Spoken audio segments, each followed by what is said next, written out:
Assalamualaikum warahmatullahi wabarakatuh. Perkenalkan, nama saya Firel Taufik Daviri.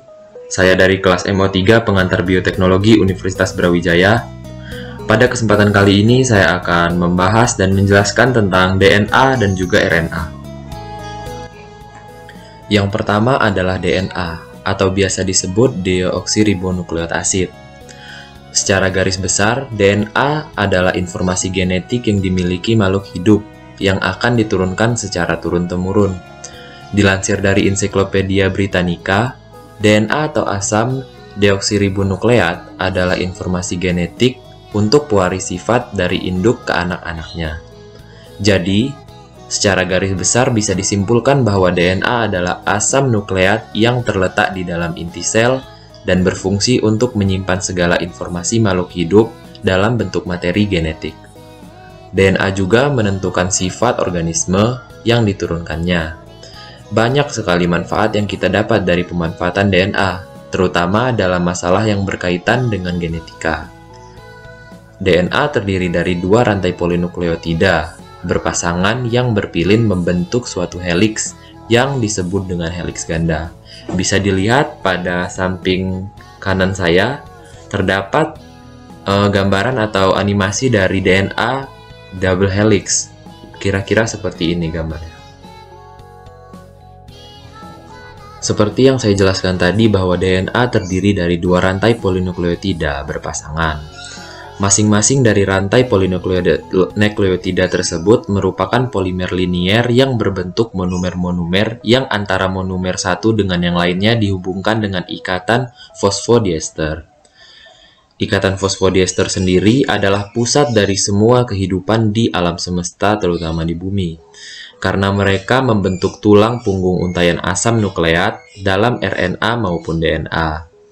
Ikatan fosfodiester adalah hubungan antara atom karbon pada posisi 3 dari satu molekul gula dan atom karbon pada posisi 5 dari atom lain. Deoksiribosa dalam DNA dan ribosa dalam RNA. Ikatan kovalen yang kuat berbentuk antara gugus fosfat dan dua cincin karbohidrat berkarbon 5 atau biasa disebut dengan pentosa. Di atas dua ikatan ester. Bisa dilihat di sini bahwa ini adalah ikatan fosfodiester yang menghubungkan antara satu nukleotida dengan nukleotida lainnya membentuk rantai nukleotida sehingga terbentuk satu DNA. Saat pembentukan DNA, nukleotida akan disambung satu demi satu untuk membentuk DNA yang panjang. Urutan basa nitrogen yang dibawa nukleotida ini menentukan informasi genetik yang akan dibawa oleh DNA. Semakin dekat kekerabatan suatu organisme, akan memiliki urutan basa nitrogen yang sangat mirip. Namun, begitu pula sebaliknya.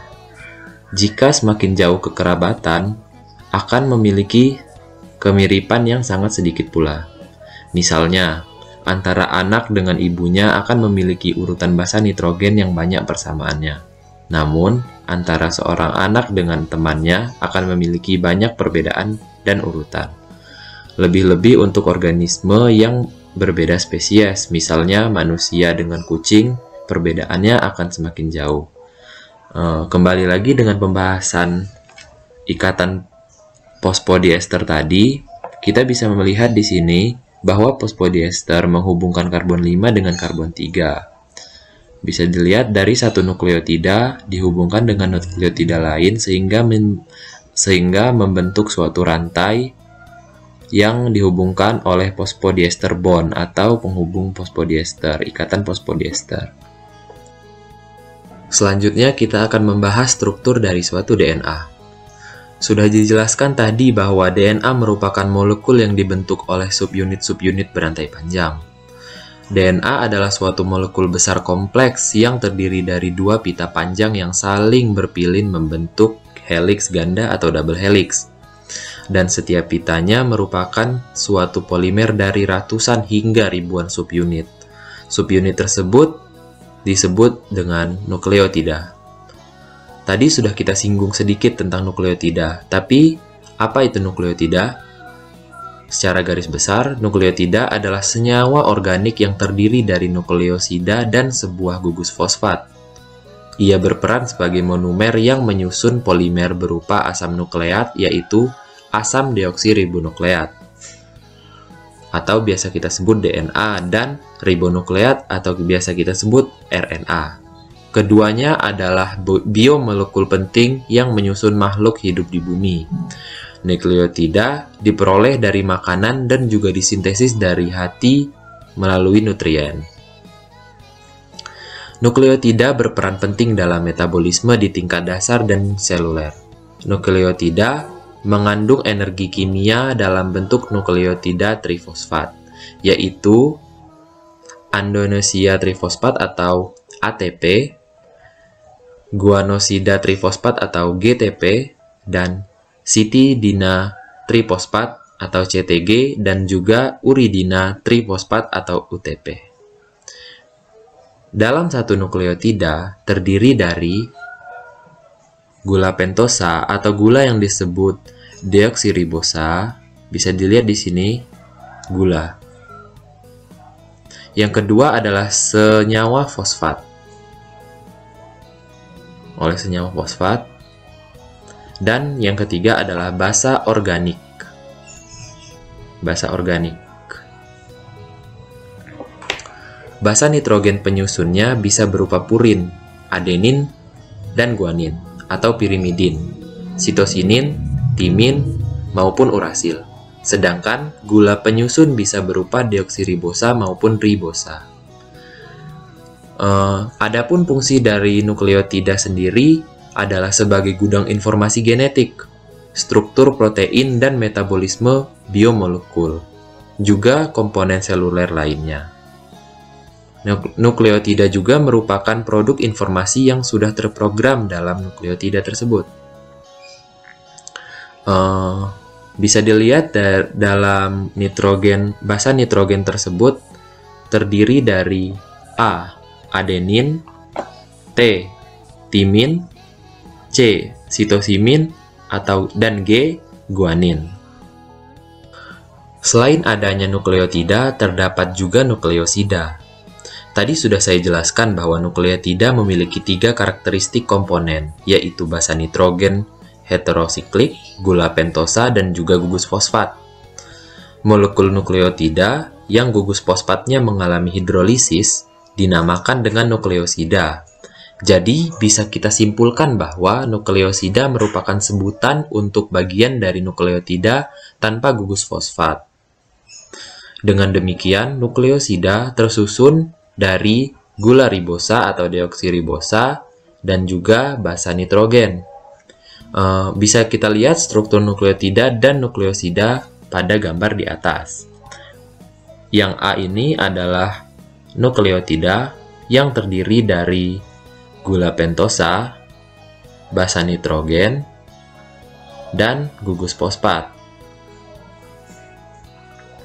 Yang B adalah struktur dari nukleosida yang hanya terdiri dari gula pentosa dan basa heterosiklik. Bisa kita lihat juga di sini. Ini adalah satu kesatuan dari nukleotida yang merupakan fosfat, sugar, dan base atau basa nitrogen heterosiklik. Tetapi pada nukleosida hanya terdiri dari sugar atau gula pentosa dan juga basa heterosiklik tanpa adanya fosfat. Di sini kita sudah ada gambaran dari struktur DNA yang lengkap. Seperti yang saya jelaskan di awal tadi, secara umum struktur DNA konvensional berbentuk heliks ganda atau double helix. Double helix sendiri tersusun atas basa nitrogen adenin, guanin, timin, dan sitosinin. Bisa kita lihat di sini, adenin dilambangkan dengan A, guanin dilambangkan dengan G, timin dilambangkan dengan T, dan sitosinin dilambangkan dengan C. Keempat basa nitrogen tersebut merupakan polimer dari monomer nukleotida atau fosfat gula deoksiribosa basa nitrogen. Adenin dan guanin termasuk purin, sedangkan sitosinin dan timin tergolong pirimidin. Bisa kita lihat di sini, ini adalah gambaran dari bentuk dari heliks ganda tersebut.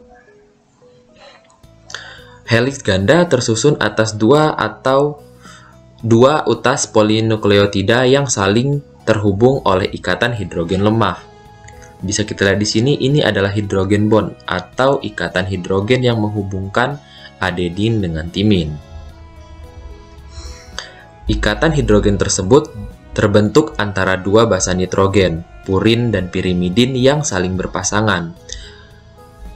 Adenin berpasangan dengan timin yang terhubung dengan ikatan rangkap 2. Sedangkan guanin terhubung dengan sitosinin yang terhubung dengan ikatan rangkap 3. Bisa kita lihat di sini, guanin, sitosinin, adenin, dan timin saling terhubung.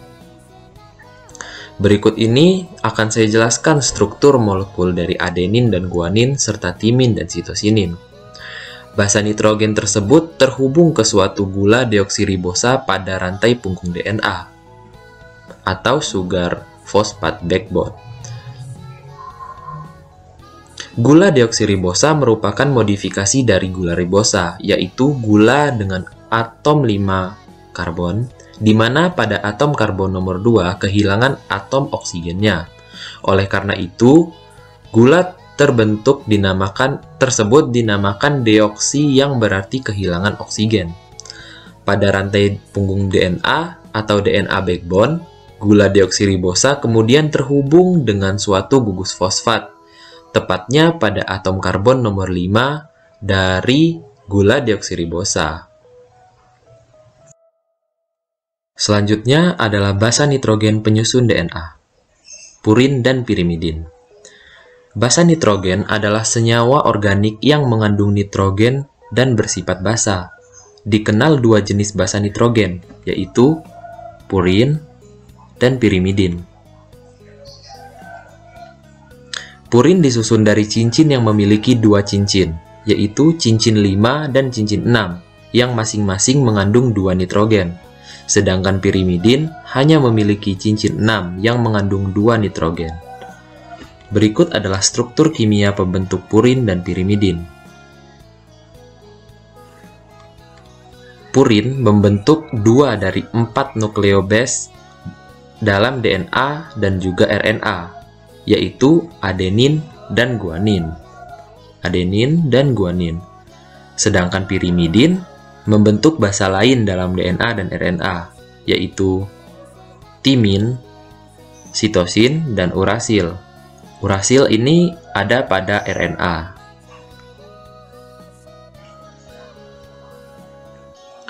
Berikut ini adalah ketiga gambar dari konfirmasi struktur DNA yang paling umum ditemui. Yang pertama adalah A-form DNA, Z-form DNA, dan B-form DNA.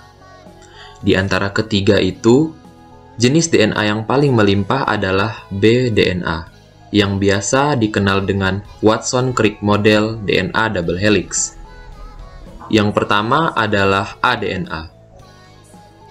aDNA adalah jenis konformasi struktural langka yang dapat diadopsi DNA dalam kondisi dehidrasi. aDNA adalah struktur heliks untai ganda yang hampir mirip dengan bDNA, tetapi dengan organisasi struktural yang lebih pendek dan lebih kompak. aDNA ditemukan oleh Rosalind Franklin, dan kredit untuk penamaan aDNA dan bDNA juga diperhitungkan padanya. Yang kedua adalah bDNA. bDNA adalah jenis konformasi struktural DNA yang paling umum dan dominan di dalam sel. DNA ini lebih suka terjadi dalam bentuk B di bawah kondisi fisiologis alami, atau pH dan konsentrasi garam di dalam sel. bDNA lebih baik dideskripsikan sebagai Walson-Crick model DNA double helix yang dijelaskan pertama kali oleh James Watson dan Franklin Crick.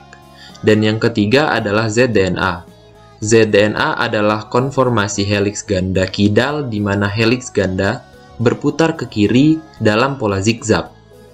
Untai DNA dengan nukleotida komplementer dengan purin dan pirimidin bergantian seperti poli D, poli DGC, atau poli DAC, dan juga poli DGC, GT. Dapat membentuk konformasi DNA Z pada garam tinggi konsentrasi. Keberadaan DNA Z ditemukan oleh Andreas Wang dan Alexander Rich. zDNA adalah salah satu bentuk DNA aktif biologis yang ditemukan secara in vivo di dalam sel. Fungsi biologis yang tepat dari zDNA masih belum jelas. zDNA biasanya terletak di hulu situs awal gen, dan dengan demikian mungkin saja memiliki beberapa peran dalam pengaturan ekspresi gen. Bisa kita lihat, ini adalah gambaran dari form DNA atau aDNA. Yang ini zDNA dan yang ini bDNA. Selain DNA, terdapat juga RNA atau ribonukleot asid. RNA adalah makromolekul polinukleotida berupa rantai tunggal atau ganda yang tidak berpilin seperti halnya DNA. RNA memiliki banyak ribosom dan sitoplasma dan keberadaannya tidak tepat karena mudah terurai dan harus dibentuk kembali. RNA memiliki struktur yang mirip dengan DNA tetapi memiliki dua perbedaan. Yang pertama, molekul RNA mengandung gula ribosa di mana karbon nomor 2 berkaitan dengan gugus hidroksil, sedangkan pada struktur DNA, gugus hidroksil tersebut diganti dengan atom hidrogen. Yang kedua, molekul RNA mengandung basa nitrogen, urasil, sedangkan DNA mengandung timin. Jika struktur 3 dimensi DNA adalah double helix, maka struktur RNA adalah rantai tunggal. Bisa dilihat, ini adalah rangka struktur tunggal RNA, ribose phosphate backbone, bases, dan RNA. Ini adalah RNA. Struktur RNA. RNA terdiri dari asam ribonukleat dan terdiri dari satu rantai polinukleotida yang pendek dan tidak berpilin.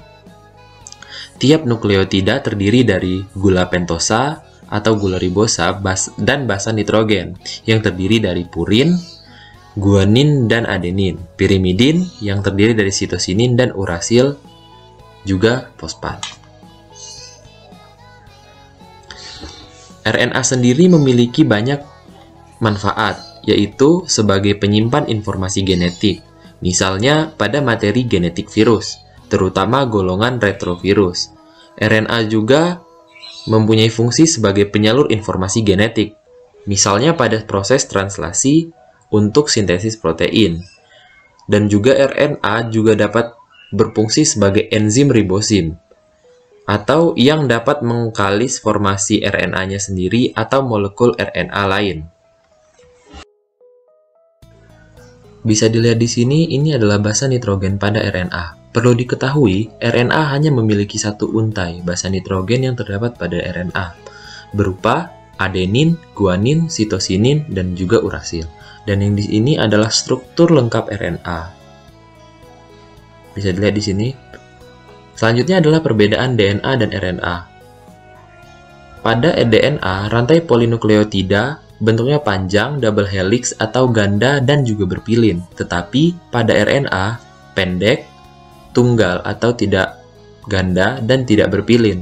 Letaknya, DNA terletak di inti sel, kloroplas, dan mitokondria. Sedangkan RNA, selain inti sel, kloroplas, dan mitokondria, juga terletak di sitoplasma dan ribosom. Selanjutnya adalah gula pentosa. Pada DNA, gula pentosanya adalah deoksiribosa, sedangkan pada RNA adalah ribosa. Selanjutnya basa nitrogen. Pada DNA, purin mengandung guanin dan adenin, dan pirimidin yang terkandung adalah sitosinin dan timin, berbeda dari RNA. Yang purinnya adalah guanin dan adenin, dan pirimidinnya sitosin dan urasil. Kadar pada DNA adalah tetap, tidak tergantung aktivitas sintesis protein, tetapi pada RNA kadarnya tidak tetap dan tergantung aktivitas sintesis protein. Dari segi fungsi, DNA adalah pembawa informasi genetik dan berperan dalam sintesis protein, sedangkan RNA berperan dalam sintesis protein. Tipe-tipe RNA. Sebagai bahan genetik, RNA berwujud sepasang pita. Ada 3 tipe RNA yang terlibat dalam proses sintesis protein. Yang pertama adalah RNA kurir atau messenger RNA atau mRNA. Yang kedua adalah RNA ribosom atau ribosomal RNA atau rRNA. Yang ketiga adalah RNA transfer atau transfer RNA atau tRNA. Dapat dilihat di sini, ini adalah rantai RNAD. Yang ini adalah struktur RNAT. Dan yang ini adalah RNA ribosom. Kita mulai dulu dari yang pertama, yaitu RNA kurir atau messenger RNA. RNA ini berbentuk pita tunggal. RNA ini merupakan RNA terpanjang yang bertindak sebagai pola cetakan pembentuk polipeptida. RNA kurir atau messenger RNA dicetak oleh DNA di dalam nukleus. Setelah mRNA selesai dicetak, setelah menerima informasi genetik dari DNA, mRNA keluar dari nukleus menuju ribosom dalam sitoplasma. Dalam ribosom berfungsi sebagai cetakan untuk membentuk mensintesis protein. Fungsi utama dari RNA kurir atau messenger RNA adalah pembawa kode-kode informasi genetik yang berasal dari DNA, dan juga sebagai kodon ke ribosom. RNA kurir ini juga berfungsi sebagai cetakan dalam sintesis protein. Yang kedua adalah RNA ribosom atau ribosomal RNA. Ribosomal RNA ini merupakan komponen struktural yang utama di dalam ribosom. Setiap subunit ribosom terdiri dari 30-46% molekul rRNA dan 70-80% protein. RNA yang terdapat dalam ribosom ini dibuat dalam nukleus. Fungsinya adalah sebagai mesin perakit dalam proses sintesis protein dan juga sebagai adaptor atau penyelaras dalam sintesis protein. Dan yang ketiga adalah RNA transfer atau transfer RNA atau tRNA. RNA ini dibuat dalam nukleus sebelum masuk ke dalam sitoplasma. RNA transfer atau transfer RNA merupakan RNA terpendek yang bertugas menerjemahkan kodon dari mRNA. RNA transfer juga berfungsi untuk mengikat asam amino yang akan disusun menjadi protein di dalam ribosom. Tiap asam amino memerlukan tRNA khususnya sendiri-sendiri. Terdapat bagian yang mengandung 3 basa yang dapat berbeda susunannya dibanding tRNA lainnya. 3 basa tersebut dinamakan antikodon. Antikodon akan berpasangan dengan 3 basa yang terdapat pada mRNA yang disebut kodon tersebut. Selanjutnya, kita akan membahas replikasi DNA. Tetapi sebelum kita membahas replikasi DNA, saya akan menjelaskan terlebih dahulu istilah dogma sentral yang berkaitan erat dengan replikasi DNA. Secara garis besar, dogma sentral adalah sebutan atau yang menjelaskan mengenai proses perubahan gen dari DNA menjadi RNA dan dari RNA menjadi protein. Dogma sentral menjelaskan bagaimana proses pembacaan materi genetik menjadi protein yang berperan di setiap tahap metabolisme di dalam suatu badan organisme. Dogma sentral terbagi menjadi 3 tahapan besar, yaitu replikasi, transkripsi, dan juga translasi. Ketiga tahap ini memungkinkan penyalinan materi genetik menjadi protein. Selanjutnya adalah replikasi DNA. Replikasi menyangkut rangkaian secara linier satuan-satuan monomer DNA untuk membentuk replikat atau kopi yang tertepat dari rangkaian struktur DNA yang lama. Proses ini memungkinkan pembentukan 2 molekul anak DNA selama pembelahan sel, masing-masing satu kopi yang tepat dari induk DNA. Jadi, secara garis besar, replikasi merupakan proses duplikasi DNA menjadi DNA baru dengan bantuan DNA polimerase. Replikasi atau proses menduplikasi diri ini terjadi saat interfasi sebelum sel membelah dengan tujuan agar sel anakan hasil pembelahan mengandung DNA yang identik dengan sel induknya. Jika terdapat kesalahan pada proses ini, sifat pada sel-sel anakan akan mengalami perubahan. Selanjutnya adalah, bisa dilihat di sebelah kiri atas saya, ini adalah enzim-enzim yang berperan dalam replikasi DNA. Ada topoisomerase, helikase, primase, ligase, dan single-stranded binding protein atau SSB. Kita akan membahas topoisomerase terlebih dahulu. Topoisomerase bertanggung jawab dimulainya pembukaan double helix DNA dan juga menghilangkan gulungan supercoil. Selanjutnya ada helikase. Helikase berperan menyempurnakan proses pembukaan double helix. Aktivitas helikase memerlukan energi dalam bentuk ATP untuk memisahkan untai DNA menjadi dua. Yang selanjutnya primase. Enzim primase berfungsi menempelkan primer RNA ke untaian tunggal. Dan juga primer RNA akan dibuang oleh RNase yang terdapat gap atau bolong. Selanjutnya adalah enzim ligase. Enzim ligase berperan dalam mengkatalis pembentukan ikatan fosfodiester antara 3-OH dan 5-fosfat yang berdekatan. Selain itu, ligase juga berfungsi menyambung gap akibat primer RNA dibuang oleh RNase. Yang selanjutnya adalah single-stranded binding protein atau SSB.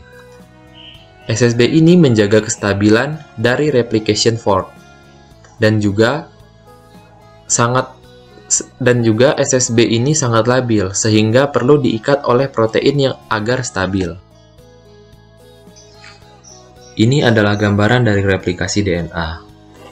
Mula-mula, heliks ganda DNA merah dibuka menjadi untai tunggal oleh enzim helikase yang terdapat di nomor 9 dengan bantuan topoisomerase yang terdapat di nomor 11. Selanjutnya, untaian DNA tunggal dilekati oleh protein-protein pengikat untaian tunggal yang terdapat di nomor 10 untuk mencegahnya membentuk heliks ganda kembali.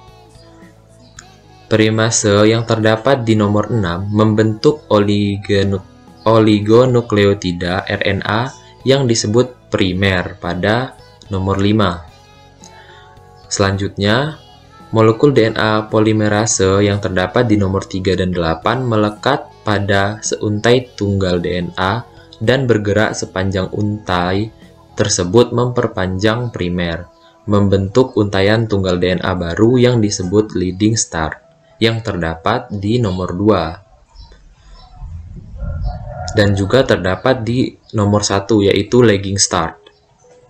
Selanjutnya, DNA polimerase yang membentuk lagging start tersebut harus mensintesis segmen-segmen polinukleotida di kontrin disebut fragmen Okazaki pada nomor 7. Selanjutnya, enzim DNA ligase yang terdapat di nomor 4 menyambungkan potongan-potongan lagging start tersebut. Selanjutnya adalah proses transkripsi.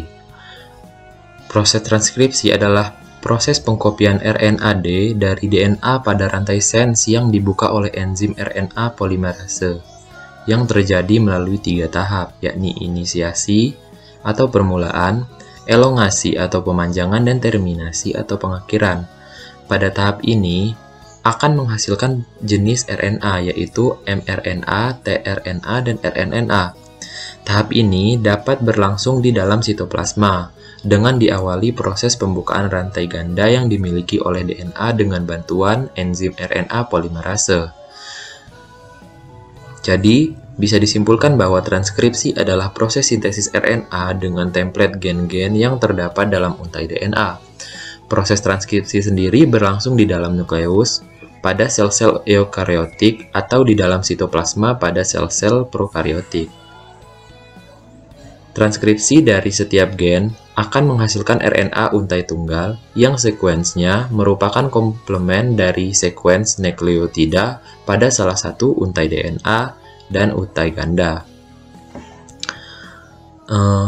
Tadi sudah dijelaskan bahwa terdapat 3 tahapan, yaitu inisiasi, elongasi, dan terminasi. Yang pertama, saya akan membahas tentang inisiasi. Inisiasi Pada tahap ini, enzim RNA polimerase menyalin gen, sehingga terjadi pengikatan RNAP dengan promoter atau tempat pertemuan antara gen, DNA, dan RNAP. Setelah itu, akan terjadi pemberian inisiasi transkripsi, dan RNA akan membuka double helix DNA yang berfungsi sebagai cetakan, yakni rantai sense. Selanjutnya adalah tahap elongasi atau pemanjangan. Di sini, RNAP akan bergerak sepanjang untai ganda DNA, membuka double helix dan merangkai ribonukleotida ke ujung 3 ribonukleotida yang sedang tumbuh, sehingga dihasilkan rantai RNA yang di dalamnya mengandung urutan basa nitrogen pertama sebagai hasil perekaman. Jika hasil perekaman sudah mencapai 30 buah, suatu senyawa kimia yang berperan sebagai penutup untuk memberikan sinyal inisiasi tahap translasi dan mencegah terjadinya degradasi RNA akan berikatan dengan ujung 5 RNA. Yang selanjutnya adalah tahap terminasi atau pengakhiran. Pada tahap ini, proses terhinasi ialah terhentinya proses perekaman dan molekul DNA baru terpisah dari DNA template. Tahap ini ditandai dengan terdiasosiasinya enzim RNAP dari RNA dan DNA. Dilepaskannya sehingga dihasilkan produk transkripsi yang lengkap yang disebut juga messenger RNA atau mRNA. Bisa dilihat di sini, ini adalah proses transkripsi RNA. Selanjutnya adalah proses translasi. Proses translasi adalah proses penerjemahan kode kodon yang berasal dari RNA-M untuk menjadi asam amino yang nantinya akan membentuk protein. Masing-masing urutan dari basa nitrogen yang berbeda nantinya akan diterjemahkan menjadi asam amino yang berbeda pula. Contohnya adalah di sini ada asam amino fenilalanin yang merupakan terjemahan dari kodon UUU atau 3 basa urasil, asam amino aminoglisin atau CGC, asam aminoserin atau UCA, dan asam amino triptopan atau UGG. Proses translasi terbagi menjadi 3 tahap, yaitu inisiasi atau permulaan, elongasi atau pemanjangan, dan yang terakhir adalah terminasi atau pengakhiran. Saya akan menjelaskannya satu persatu dari inisiasi atau permulaan. Pada proses inisiasi,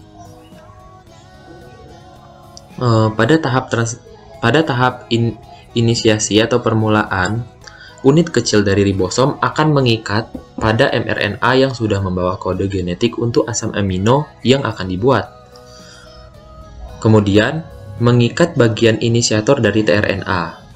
Lalu, molekul dari ribosom akan mengikat bersama 3 molekul tersebut dan membentuk kompleks inisiasi.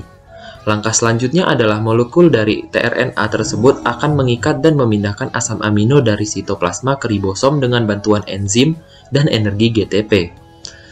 Masing-masing ujung tRNA tersebut akan membawa 1 antikodon dan 1 asam amino. Langkah selanjutnya adalah asam amino akan diaktifkan oleh tRNA dan menghubungkan antara kodon dan antikodon pada mRNA. Selanjutnya adalah tahap elongasi atau pemanjangan. Pada tahap ini, setelah asam amino diaktifkan, maka akan dihubungkan lagi oleh ikatan peptida yang membentuk polipeptida di ujung tRNA yang membawa asam amino. Contohnya adalah tRNA membawa sebuah asam amino fenilalanin.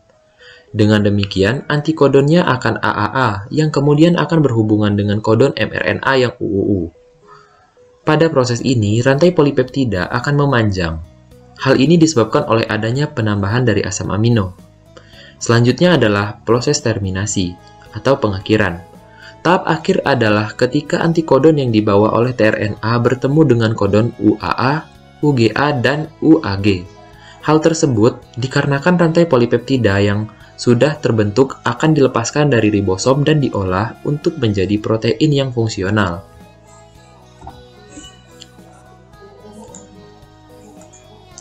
Berikut adalah proses translasi. Pertama, kehadiran aminoksil RNA mengikat kodon pada ribosom. Lalu, ribosom mengkatalisis pembentukan ikatan peptida antara asam amino yang baru dengan ujung karboksid pada penambahan polipeptida. Selanjutnya, RNA-C ditranskripsikan ke ujung ribosom. Dan yang terakhir adalah ujung asam amino pada polipeptida. Demikianlah materi yang bisa saya sampaikan. Semoga menjadi wawasan baru bagi yang mendengarkannya dan bermanfaat bagi kita semua.